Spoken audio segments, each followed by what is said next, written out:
I'd say the first one, President Trump had just announced executive order domestic terrorist organization, Antifa. That's our primary concern right now. All right, that's what President Trump did. What does the FBI say? We share the same view. When you look at the data right now, you look at the domestic terrorist threat that we're facing, right now, what I see from my position is that's the most immediate violent threat that we're facing on the domestic side. So where is Antifa headquartered? What we're doing right now with the organization. Where in the United States does Antifa exist? Yep. If it's a terrorist organization, and you've identified it as number one. We are building out the infrastructure right now. So what does that mean? Listen to that spectacle you just witnessed, and let the absurdity wash over you, because what we're watching unfold in real time is the most grotesque political theater imaginable, a masterclass in authoritarian fear-mongering, dressed up as national security policy. And if you're not outraged yet, then buckle up, because the bombshells are about to start dropping fast and furious. An FBI official struggled during a House Homeland Security Committee hearing to answer basic questions about the structure of Antifa after President Trump designated the group as a domestic terrorist organization. And that stammering confusion you heard wasn't some minor slip of the tongue or momentary lapse in memory. It was the sound of state power colliding headfirst with reality itself. Because here's the dirty secret nobody in the Trump administration wants to admit. Experts say Antifa is an ideology, not a group, making it an odd fit for a designation that is most often used to target foreign organizations with a clear structure and financial backing.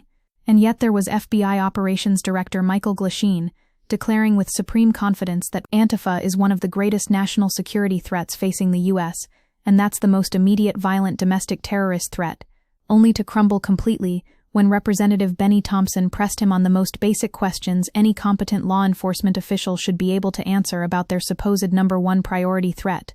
Where is Antifa headquartered? Silence. How many members does Antifa have? More fumbling. The official literally couldn't answer because here's what you need to understand at the deepest level. Antifa is not a unified organization, but rather a movement without a hierarchical leadership structure, comprising multiple autonomous groups and individuals. It's an ideology, a set of tactics, a loose confederation of activists who oppose fascism. Antifa has no central command, no definitive texts, and no clear command and control organizational structure, with FBI Director Christopher Wray arguing in 2020 that Antifa is more of an ideology than an organization. Wait, did you catch that? Trump's own FBI director during his first term told Congress under oath that Antifa isn't even an organization, and now Trump has designated Antifa as a domestic terrorist organization because of an alleged pattern of political violence designed to suppress lawful political activity. Directing federal agencies to investigate, disrupt, and dismantle something that doesn't exist as a coherent entity in the first place. The Kafkaesque nightmare deepens when you realize what's actually happening here, and I'm going to lay it out in terms so stark you won't be able to look away. Trump has already issued an executive order that labels Antifa a domestic terrorist organization, but the impact of that is unclear since there is no federal legal provision to designate domestic terrorism groups. Read that again slowly because it's crucial. There is no legal mechanism in the United States to designate domestic organizations as terrorist groups, which means this entire exercise is political performance art with potentially catastrophic consequences for civil liberties. The president does not have the authority to designate domestic terrorist organizations, and there is no legal mechanism within U.S. code that would give the president or the federal government the power to declare a domestic group as a major terrorist organization. But Trump did it anyway, and now we have FBI officials standing before Congress claiming that this non-existent organization with no headquarters, no membership roles, no leadership structure, and no way to even define who belongs to it represents our most serious domestic terrorism threat. Now here's where the bombshell really detonates and reveals the rotten foundation of this entire charade. While the Trump administration is obsessing over a phantom left-wing menace they literally cannot locate on a map, the actual documented domestic terrorism threat ravaging this country comes from an entirely different direction. The number of far-right attacks continues to outpace all other types of terrorism and domestic violent extremism, with far-right extremists committing 227 events that took more than 520 lives since 1990, while far-left extremists committed 42 ideologically motivated attacks that took 78 lives in this same period. Let those numbers sink in for a moment. because the disparity is staggering. Far-right extremists have killed more than 6 times as many people as far-left extremists over the past 3 decades. And yet, which threat is the FBI official calling our primary concern and most immediate violent threat? The one he can't even find. The Proud Boys played a critical part in carrying out the January 6 attack, and top U.S. law enforcement officials say white supremacist and far-right extremist movements are the biggest domestic terrorism threat facing the country. Or at least they did say that before political pressure from the Trump administration apparently convinced them to redirect resources and attention toward chasing shadows. The FBI elevated its assessment of the threats posed by domestic, racially motivated violent extremists to a national threat priority, comparing the threat level to that of international terrorist groups such as ISIS, according to FBI Director Christopher Wray.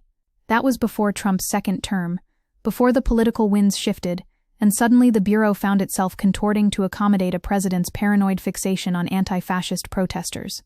The sheer intellectual dishonesty on display becomes even more grotesque when you examine what actually happened on January 6, because the attack on the U.S. Capitol on January 6, 2021, has resulted in a twofold increase in domestic terrorism cases across the FBI. FBI Director Chris Wray condemned the January riot at the U.S. Capitol as domestic terrorism. That attack, perpetrated overwhelmingly by far-right extremists, Trump supporters, white nationalists, and militia members, resulted in the deaths of multiple people, injuries to hundreds of law enforcement officers, and a direct assault on American democracy itself. The seditious conspiracy convictions of members of the far-right Proud Boys and Oath Keepers have raised new possibilities for prosecuting domestic terrorism cases. These were actual organized groups with actual leadership structures, actual membership roles, actual funding sources, actual hierarchies that could be mapped and investigated and dismantled using traditional law enforcement methods. But here's what makes this entire charade so insidious, and I need you to pay close attention, because this is where authoritarianism always begins. The designation would have a cascading effect across civil society, and would effectively criminalize activity that is associated with a diffuse ideology or shared collective dissent to a lot of what the administration is doing. Thomas Brozovsky, the former counsel for domestic terrorism at the Justice Department, is sounding the alarm that what we're witnessing is the criminalization of political dissent itself, the construction of a legal framework that allows the government to declare any loosely affiliated group of protesters exercising their First Amendment rights to be terrorists subject to the full force of federal counterterrorism powers. Critics argue Trump made the designation to target those protesting his administration, and when you look at the timing, the rhetoric, and the complete absence of any evidentiary basis for claiming Antifa represents our most serious terrorist threat, it's impossible to reach any other conclusion. Consider the Orwellian nightmare scenario that's being constructed right before our eyes. The Justice Department tried to figure out if there was a funding network or leadership structure for Antifa during Trump's first term, but never presented evidence of either. They looked, they investigated, they deployed federal resources, and they found nothing because there's nothing to find in the traditional organizational sense. And yet now, the executive order directs the federal government to investigate, disrupt, and dismantle all illegal operations conducted by Antifa, and calls for investigating and dismantling the funding sources behind such operations. How do you investigate and dismantle the funding sources of a movement with no centralized structure? The answer is chillingly simple. You cast the net as wide as possible. You surveil anyone who participates in left-wing protests. You investigate anyone who donates to racial justice causes or immigrant rights organizations or anti-fascist activism, and you create a climate of fear that chills political speech and assembly. The historical echoes should be deafening right now because we've seen this playbook before in America's darkest chapters. During the Red Scare, during COINTELPRO, during every period when the federal government has deployed its vast surveillance and law enforcement apparatus against domestic political movements, the template has been the same. Inflate the threat, dehumanize the targets, construct broad legal authorities that allow for sweeping investigations, and watch as dissent is systematically crushed under the weight of state power.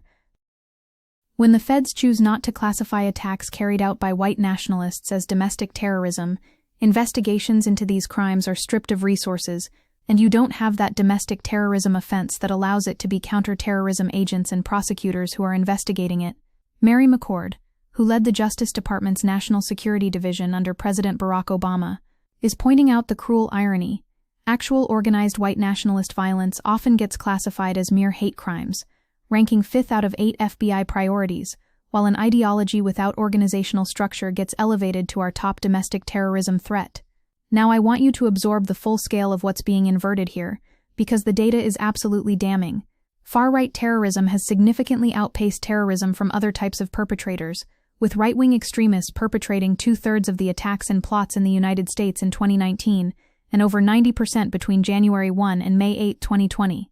The Center for Strategic and International Studies, using methodologically rigorous analysis, has documented that the overwhelming majority of domestic terrorist violence comes from the right, and yet the Trump administration has marshaled the full power of the federal government to target the left.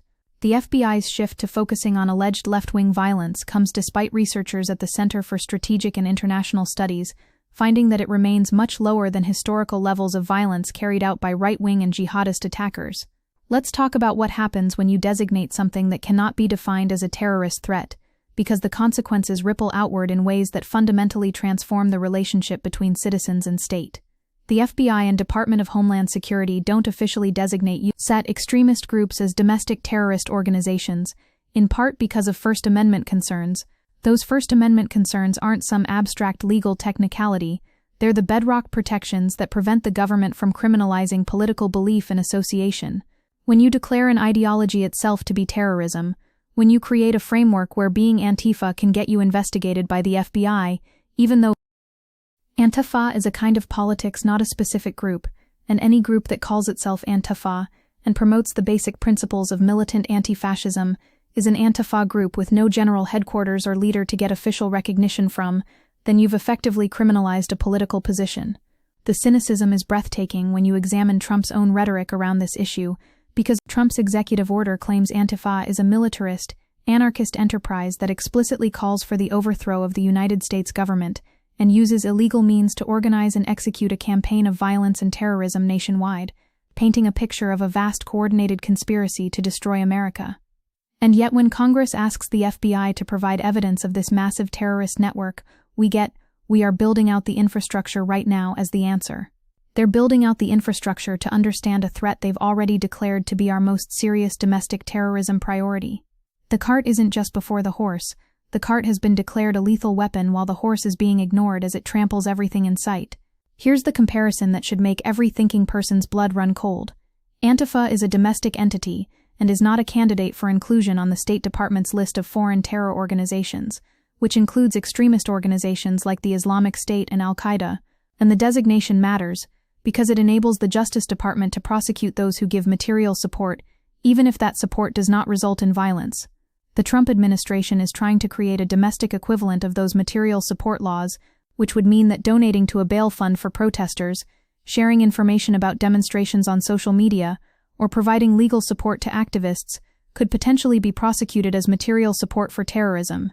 The FBI frequently uses sting operations in international terrorism cases and prosecutes those who provide support to international terrorists, however small, with a former transit police officer sentenced to 15 years for providing $245 in gift cards to ISIS, but there is no statute outlawing material support to violent white supremacists. The asymmetry is staggering. You can go to prison for 15 years for giving $245 to ISIS, but when white nationalists commit the deadliest domestic terrorism in American history, there's no equivalent statute, and yet we're supposed to believe that loosely organized anti-fascist protesters represent our greatest threat. The gaslighting reaches its apex when you consider that white nationalist groups surged nearly 50% from 100 chapters in 2017 to 158 in 2018, and the number of terrorist attacks by far-right perpetrators quadrupled in the U.S. between 2016 and 2017, with far-right attacks in Europe rising 43% over the same period. The Southern Poverty Law Center, the Anti-Defamation League, and the Center for Strategic and International Studies have all documented dramatic increases in white nationalist organizing and far-right violence during and after Trump's first presidency, and the correlation is impossible to ignore. Reported hate crimes have nearly doubled since 2015, with the Trump candidacy empowering white nationalists and providing them with a platform they had been seeking with renewed intensity.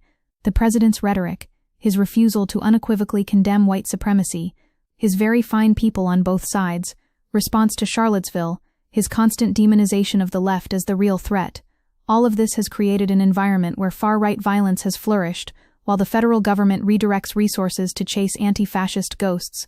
Representative Thompson's questioning laid bare the fundamental absurdity at the heart of this designation when he demanded if you said Antifa is the no. 1 domestic terrorist organization operating in the United States. I just need to know where they are. How many people have you identified with the FBI that Antifa is made of? And the FBI official had no answer because the answer would require admitting that this entire framework is a politically motivated fiction designed to justify surveillance and suppression of left-wing political activity. Thompson suggested the FBI had failed to establish why those opposed to fascism deserve to be labeled as domestic terrorists, saying you wouldn't come to this committee and say something you can't prove. I know you wouldn't do that, but you did. That quiet devastation in Thompson's words should resonate, because he's pointing out that an FBI official has come before Congress and made claims about national security threats that he cannot substantiate with even the most basic factual details. The intellectual bankruptcy of the entire enterprise becomes crystal clear when you remember that while participants' actions on January 6 may be consistent with the definition of domestic terrorism is not a chargeable offense on its own, and there is no federal criminal statute that establishes criminal penalties solely for domestic terrorism, although it may be an element of other federal crimes or provide an enhanced sentence. Even Timothy McVeigh, who committed one of the deadliest acts of domestic terrorism in U.S. history by bombing the Oklahoma City Federal Building and killing 168 people, was never charged with terrorism offenses because no such domestic statute exists. McVeigh killed 168 people in one of the deadliest acts of domestic terrorism in U.S. history, but was never charged with terrorist offenses, instead convicted of conspiracy to use a weapon of mass destruction and other charges. The lack of a domestic terrorism statute is precisely why Trump's designation is legally meaningless and politically dangerous in equal measure. And yet, despite this legal vacuum, or perhaps because of it, the Trump administration is constructing an extra-legal framework for targeting dissent that operates in the shadows between actual law enforcement authority and presidential diktat. The administration held a roundtable at the White House about Antifa with right-wing influencers gathered around the table urging Trump to designate Antifa as a foreign terrorist organization, and Deputy White House Chief of Staff Stephen Miller said the Democratic Party is not a political party, it is a domestic extremist organization, and claimed Antifa has extensive foreign ties. Stephen Miller, the architect of family separation at the border, the white nationalist sympathizer who has pushed the most extreme anti-immigrant policies in modern American history, is now declaring the Democratic Party itself to be a domestic extremist organization, and floating the possibility of designating American political movements as foreign terrorist organizations. If that doesn't send chills down your spine about where this is heading, then you're not paying attention. The endgame here is terrifyingly clear when you trace the logic to its conclusion. Create a vague and expansive definition of the enemy, make membership or affiliation impossible to definitively establish or disprove, deploy the full surveillance and law enforcement apparatus of the federal government against anyone who might fit the profile, and watch as the chilling effect radiates outward to encompass all left-wing political activity. Trump followed his designation with a presidential memo directing the FBI-led Joint Terrorism Task Forces to investigate and prosecute anti-fascists and other adherents of anti-Americanism. Anti-Americanism, that's the new thought crime, the capacious category into which any criticism of the administration can be swept and investigated as potential terrorism.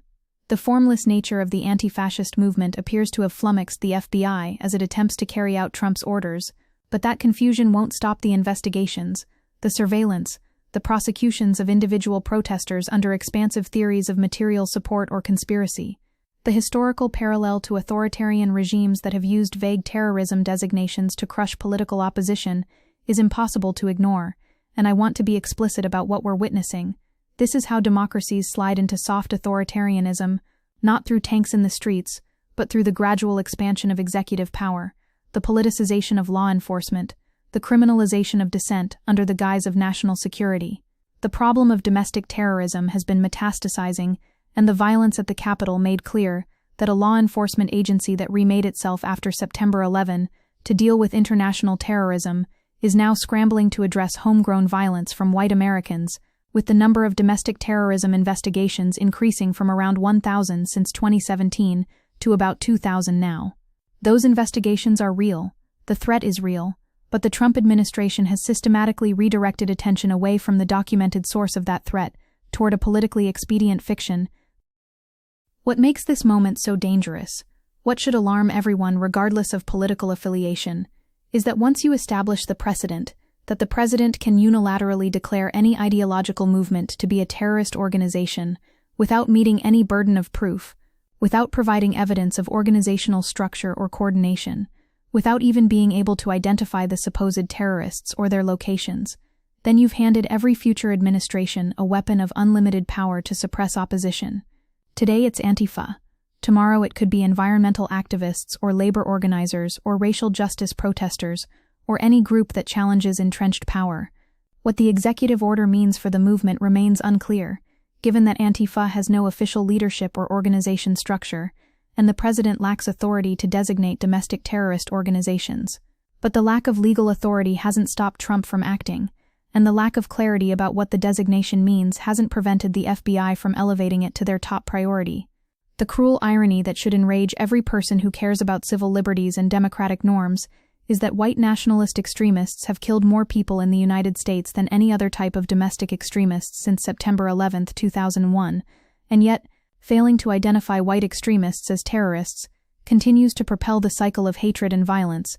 The Aspen Institute is documenting that white extremism has moved from the margins to the mainstream, that these groups are becoming more brazen, more organized, more deadly, and the federal government's response is to investigate people who oppose fascism. The inversion of reality is complete. Those who fight fascism are labeled terrorists, while actual fascist violence is downplayed, minimized, or attributed to lone wolves with mental health issues, rather than to a coherent ideological movement with escalating capacity for mass violence. When you step back and survey the full landscape of what's happening, the pattern becomes undeniable. Trump has long obsessed over the threat that Antifa poses to the U.S. brain, with his fixation appearing to have been supercharged by a killing, allegedly by a shooter who authorities searched for links to domestic or foreign groups. The administration is using isolated incidents, often before all the facts are known, to justify sweeping new powers and to construct a narrative of left-wing terrorism that the actual data simply doesn't support.